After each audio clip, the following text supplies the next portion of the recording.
So it seems like a top bloke. So I'm excited to have him in Cherry and White next year. But Yeah, I mean, as everyone says, people wanted him to win Man of Steel this year. Next year, they're all going to hate him. but there's a lot to love about him, like you say. He's brought some great stuff too. I think he really seems to have been instrumental in bonding that Salford team. Yeah, definitely. And the way he spoke about the sort of involvement that he's had, how close he is with Ian Watson, with Ian Blease, the CEO, it seems like there's a real tight-knit group there that he's really grateful for the opportunity they gave him, and they're really grateful for him playing it for them this year and all of that. So it's fantastic. And, credit to him. Clubs came in for him last year and he stuck it out. Like, he stayed at Salford, he honoured that contract and everything else. And, well, it wasn't even just honouring the contract, was it? He signed a new contract. Yeah. And, he stayed with that club that had given him that chance. And I don't think now, another year down the line, people could sort of have an issue with him going to Wigan. You can't say that it influenced how he played at all. Not at all, no. He does seem like since he's come to the UK, he has been a total professional. Definitely, but also really embraced being a leader within the club as well. Yeah, for certain.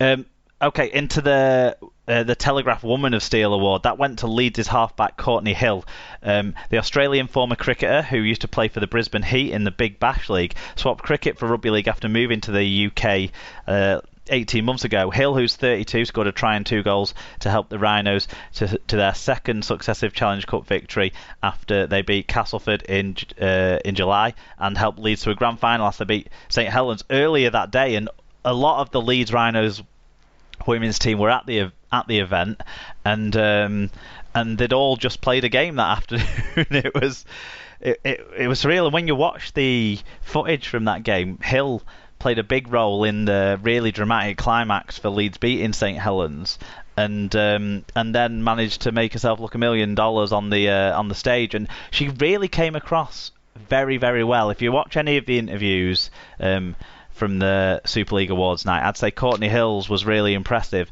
Earlier on in the awards, Georgia Roach, who won the first Woman of Steel award last year, she did a little bit of a chat earlier on the stage, and she's still a young lady who's finding her confidence, and obviously being up on a stage isn't where she's used to being, and stuff like that.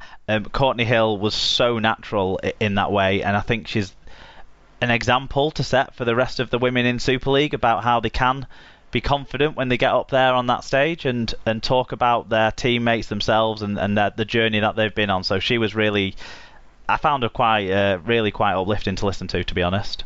Good, yeah. So, moving on, Justin Holbrook, who'll join the Gold Coast Titans as their new head coach at the end of this season, was named Coach of the Year for the first time after guiding St Helens to the Challenge Cup final and a second successive League Leaders Shield and their first grand final since 2014. What's your take on that then? Well, this one was the only one of real contention. The Salford fans very disappointed that their man Ian Watson didn't win it. In my vote on the Super League Pod Awards, we've got the 3 guys who were up for this award on the shortlist: Holbrook, Watson and Ward, and I went for Ian Watson. I think the Salford story is a fantastic one, and Ian Watson's absolutely instrumental to that. But then when you sit back and look at what Holbrook's done, particularly this season, he's made a side that are far and away the best side. They won the league by a record margin. I think it's hard to find a way to argue that he didn't deserve the award, even though some of the others did. That's my take on it anyway. What about you? Yeah, I'm very similar. I mean, my vote would have gone to Ian Watson. He's taken a team who, let's face it, everyone thought would be down there in the mire, and a team of nobodies, really. Or team of used to be somebodies as well, isn't it? Yeah. Every sort of misfit you get, yeah. And, he's taken them to the grand final. No, they weren't even a they could be challenging for the 5th place team, were they? I don't think anybody. That was like the best hopes of most ardent Salford fans. I think would have been a 5th place position if everyone stayed fit and stuff. But yeah, and I mean that's another thing. They had a very small squad as well. And he's taken a bunch of misfits and made them into a very, very good team who I think, like we were saying about Jackson Hastings, you can tell what a unit they are and how together they are. Holbrook, as you said, they have won the league by a record number of points, but how hard is it to do that with the players he had at his disposal? One of the things... when Holbrook first came over, when they weren't winning every game at that back end of that first season, he moaned a lot about the referees and stuff like that. I think mostly that's come out of his behaviours, and so I've grown to like him a little bit more. You don't need to moan about the referees. No, that's true.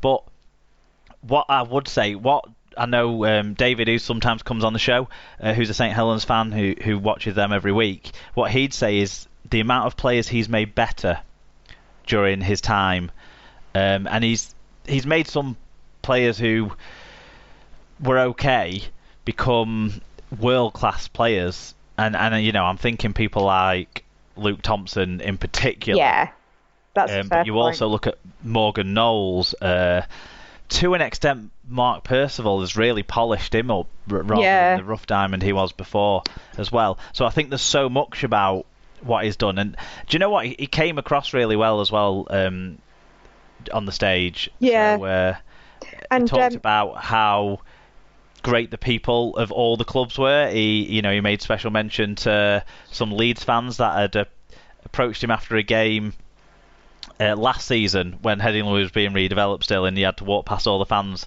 Yeah. And he said a few Leeds fans came up to me, and I kept thinking, oh God, what are they going to say? But every single one of them sort of said something nice about the way his team was playing and how it was good to watch teams play the way he had set his team out to play.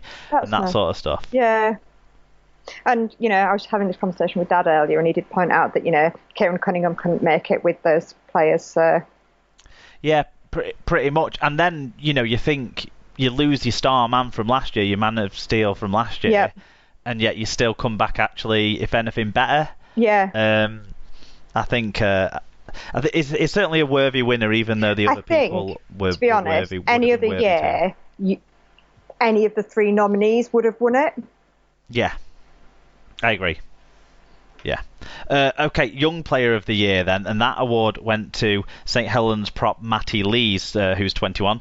He took home the Young Player of the Year award after helping Saints to a dominant Super League regular season campaign. So unfortunately for Matty Lees, he picked up an injury at the back end of the season, so hasn't finished out the season in the way he would have wanted at St Helens. But a physical player who's maybe learnt a bit of discipline this year. Yep. I've got to admit, I had a strong hope that Morgan Smithies, the Wigan player, would take home this award. But then I thought about it and thought Morgan Smithies has probably got 3 more seasons where he could win Young Player of the Year. He's that young. Yeah, you see, I actually think that Young Player of the Year should be done away with and rebranded as Rookie of the Year. So it doesn't matter how old you are. It's the length of time you've played, and therefore someone like Jake Truman actually can't be nominated again, because if he's played for a season or X number of games, then he's had his chance. I see what you mean. Yeah, I'm trying to think through the list of the award winners. I think the last person to win it twice will have been Sam Tompkins in 2009 and 2010. So. But yeah, Truman's been nominated for it twice, hasn't he? I suppose. Yeah. Yeah. Yeah. Interesting. It was Matty Lees' first proper season, I suppose. Last year he played maybe half the season. So, do you think he's a worthy winner? Yeah, probably. Actually, I think him or Smithies. I think probably He's matured, hasn't he, Matty Lees? I think that's fair to say. He's become a first team player, hasn't he? Yeah, exactly. I mean, he beat out Kyle Amor to games for large parts of the season early on in the season, didn't he? So yeah, that's credit to him there. Okay. And actually, I was just going to say, for a prop at 21, that is a heck of an achievement, isn't it, to be a first team prop at that age? That was so regularly. For the Young Player of the Year, the video they showed was comments a little bit from journalists as well. Right. I didn't get invited. I'm not sure why I didn't get invited to be on that. But maybe Sarah, I didn't see your face either, or Alan or Tim. I'm not sure what's going on, but we'll see. Must have sent it to the old SLP towers. That's what must have happened. Yeah. But yeah, the video was journalists talking about him, and that was one of the points that Gareth Walker, friend of the show, made, actually, to be that young and to be that much a frontline player that there's no surprise that he's on the team sheet every week. Yeah. It is really impressive in that position. Yeah. So, full list of award winners then. The Steve Prescott MBE Man of Steel was Jackson Hastings of the Salford Red Devils. The Woman of Steel, the Telegraph Woman of Steel, was Courtney Hill of the Leeds Rhinos. The Super League Young Player of the Year was Matty Lees from St Helens, and the Super League Coach of the Year was Justin Holbrook, also from St Helens. The top tackler was, of course, Danny Yermate Houghton of Hull FC, my car park attendee. 1,259 tackles he made this season, and yeah, how rugby league is it that you stood in the queue to pay for car parking next to someone who's just won an award? Yeah. The top try scorer was Tommy Makinson of St Helens. 23 tries he scored in the season there, and Danny Maguire presented him with this award, and he actually said that he sort of suggested he was a little bit jealous of Tommy Makinson because his son will go out into the garden and practice scoring tries like Tommy Makinson, and says to his dad, like, why don't you score any tries anymore? So that was quite nice. Taken down as only your child can. A new award this year that's not been announced before, but quite an award that carried quite a lot of focus actually on the night. There's a lot of talk about it in the build up to it, and then the person who won the award got a long occasion to speak about it as well. The Spirit of Super League award, which went to Leeds Rhinos, is Jamie Jones Buchanan. Jamie Jones Buchanan, Sarah, when I was driving away from the event and talking to my Uncle Liam, and I said, most of what he says is just words. Just words, some of it nonsense, some of it not, but the passion that he says them with, you can't help but find the guy a bit inspiring. It's so weird. Yeah, I've heard him. He came and did an event at our church, and but you have to really tune into what he's saying, though, don't you? Like, don't like let your attention drop for a second because you've lost it all. Yeah, but also don't scrutinise it too much as well. Go on the journey with his words rather than. Yeah. But yeah, such an inspiring guy speaking. He made me want to It just made me want to go out and do more stuff with our great sport. Fans Entertainer, which was a new award as well, which made it possible that maybe someone from every club could have won an award, but it went to Jackson Hastings of the Salford Red Devils. And Foundation of the Year was the Warrington Wolves. I mean, they've done fantastic work in pushing forward the learning disability competition that you did a short episode, didn't you, about earlier in the season about the Learning Disability Super League. Warrington have pushed that forward really well, and of course they're like the best in disability rugby league as well, aren't they? In the physical disability rugby league as well. PPRL. They won the title, didn't they, in that competition? So they're doing great stuff there. So worthy winners, I would definitely say. Right, that's the Super League awards discussed. We're now going to move on to news from around the world of rugby league.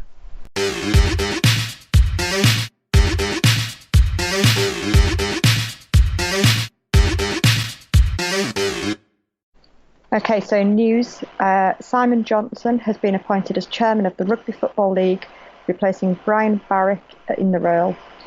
Johnson had been interim chair since April and was previously the governing body's senior independent director. Before joining the RFL board in 2014, he held roles with the Premier League, Football Association and ITV. Dr. Rimla Akhtar, MBE, and Sandy Lindsay, MBE, have been named